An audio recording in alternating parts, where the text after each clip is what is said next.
Working without purpose is not a problem. It's actually the default state of most human behavior.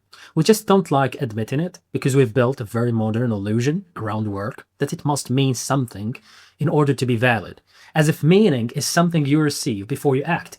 But that's not how humans function. Most people are not working because they found purpose. They are working because something inside them cannot tolerate stillness, uncertainty, or being left alone with their own thoughts for too long. So they move, they produce, they occupy themselves, and then they call it purpose.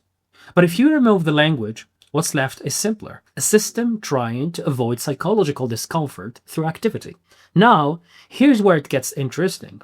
When someone says, I need purpose to work, what they usually mean is, I need a story that makes my movement feel justified. Because work without purpose doesn't feel empty because it lacks meaning. It feels empty because it reveals something uncomfortable. That you are capable of effort without any deeper narrative attached to it. And that scares people. Because if you can work without purpose, then you might also be someone who doesn't need a grand explanation to keep going. And that removes a very important psychological safety net. Purpose is not always direction. Sometimes purpose is just emotional insulation, a way to make effort feel morally or existentially acceptable.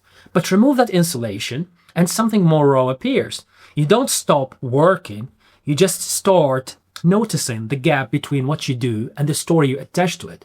And most people don't like that gap. So they fill it quickly. This is my passion, this is my calling, this is my destiny. Sometimes it's true, but often it's just a way to stop the mind from asking, why am I really doing this?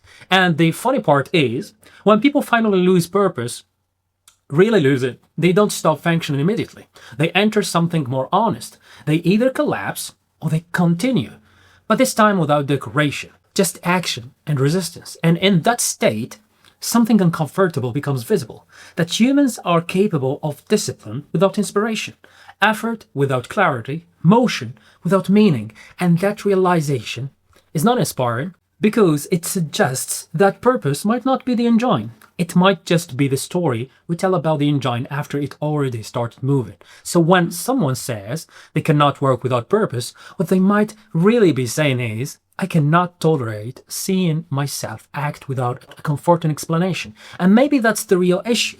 Not lack of purpose, but overdependence on meaning as emotional support. Because without it, you don't stop being able to work, you just start seeing work for what it is: motion, pattern, continuation. And then the question quietly changes from what is my purpose to something more uncomfortable. What part of me needed purpose just to begin?